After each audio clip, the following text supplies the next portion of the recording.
What's up guys, this is Mike, the Detroit Borg, with the new 27-inch Apple Thunderbolt display. This is essentially an update to the last generation Cinema display, which is to say it looks the same but features a few worthwhile upgrades. While the design is unchanged, the new display brings Thunderbolt connectivity along with a new HD FaceTime camera and additional connectivity options, which we'll take a look at once we get it out of its box. Around the box, we'll see its primary function highlighted, which is to act as an external display for a MacBook, although it can connect to any Mac equipped with a Thunderbolt port. So for right now, that includes the MacBook Pros, MacBook Airs, the Mac Mini, and the iMac. We're still waiting on the Mac Pro to get its update. Cracking into the box, the first thing we'll find is the packet containing the manual and some other paperwork. Unfortunately, we get no Apple stickers this time. With the styrofoam out of the way, we can look down into the box and see the display cozy in its wrapper with two cables tucked away on either side. On the left is the detached power cable, and on the right is the fixed connectivity cables, which includes a Thunderbolt connector and a MagSafe power adapter to charge your attached MacBook. Pulling the display out of the box reveals its size and heft. This is a relatively heavy display, thanks to an internal power supply and an all-aluminum and glass construction.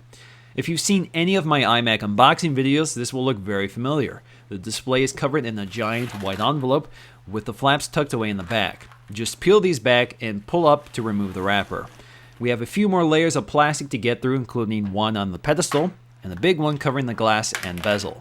It's worth pointing out that they put the Energy Star logo on the wrapper, so this is an Energy Star compliant device, but of course Apple doesn't want to clutter its products with any labeling, so they do let you know this is an Energy Star product, but they don't want it permanently fixed to the display. So with the wrappers removed, let's take a closer look at the design and features. On the back, we'll find the familiar pivoting aluminum stand with 30 degrees of articulation and a hole cut through the center for cable management. Permanently attached is a single Thunderbolt cable, along with a MagSafe power adapter to power a MacBook. On the left, we'll find the I/O ports, including 3 USB ports carried over from the last generation Cinema display, but the new display adds FireWire 800, an Ethernet port, and another Thunderbolt port for daisy chaining or attaching a longer cable. Connecting any of the Thunderbolt cables to a Mac will give you access to all of these ports. This is particularly useful for MacBook Pros and MacBook Airs. Attaching this display adds 3 more USB ports, as well as access to FireWire and an Ethernet connection, which are ports not available on any of the MacBook Airs. Essentially, the display acts as a hub for all of these connectors, routing everything through a single Thunderbolt cable.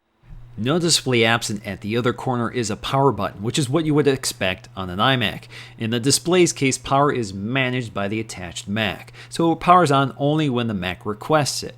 On the top, we have a built-in microphone etched into the metal, and below that we'll find the new HD FaceTime camera, capable of recording in 720p. Also beside the camera is an LED indicator and an ambient light sensor, which will adjust the display's optimal brightness based on the lighting conditions of the room. Now next up, we're going to take a look at the performance of the HD FaceTime camera built into the Thunderbolt display, as well as the built-in microphone. So this entire test is recorded with both of those built-in elements. This is recording in 720p, and the performance is very similar to the MacBook Pro and the iMac. This is better than the MacBook Air, which has a VGA FaceTime camera. So if you attach this to a MacBook Air, you can select the display's camera if you would like to use that instead. Now this camera doesn't have autofocusing, so if I grab this water bottle and approach the camera, you can see it falls out of focus maybe within 6 inches of the camera. It's very close, unnaturally close. I don't think it's going to be a big issue. It does have auto exposure, which you just saw there, so adjust the brightness of the scene. So if I put my hand in front, remove it, well, it didn't work too well. Try again. Move it away, and you can see the darks of the scene brighten up. The display also has a built-in 49-watt 2.1 speaker system with a 1-inch subwoofer, which fires down onto the desktop and reflects back to the user. The speaker system is surprisingly clear and dynamic, sounding noticeably better than the system in my 27-inch iMac. Now the front of the display is dominated by an edge-to-edge glass panel. There is no matte option, so glare is definitely an issue, but the pivoting stand will help manage this problem. The panel itself is a 16:9 LED backlit IPS LCD display from LG with a resolution of 2560 by 1440. This is the same panel that was used in the previous Cinema display and in the current 27-inch iMac. The IPS technology means that the panel can be viewed from all angles while maintaining color consistency and brightness. Now, when you connect the display to a Mac, the display automatically powers on. If you're attaching a MacBook or iMac, the Thunderbolt display will automatically be treated as a second desktop to which you can drag items, or you can mirror the displays to show the same desktop on both monitors.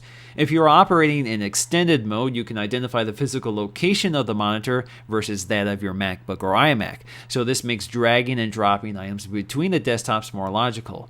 By default, audio from the MacBook will go through the display speakers, but you can change this under sound settings. If you're operating in extended mode on the MacBook, closing the lid will transfer your desktop to the display, and you can continue working while the MacBook is closed, assuming of course you have attached a keyboard and mouse. Now, I primarily purchased the Thunderbolt display as a second monitor for my iMac, although it may become a monitor for a Mac Pro in the near future. Both the iMac and displays share the same LCD panel, so the quality and resolution is identical. Unfortunately, the displays are not at the same height, which might cause some problems for some users. Overall, I'm very impressed by the display. It shares the same glass and aluminum unibody design of the iMac, but in a thinner and more elegant package.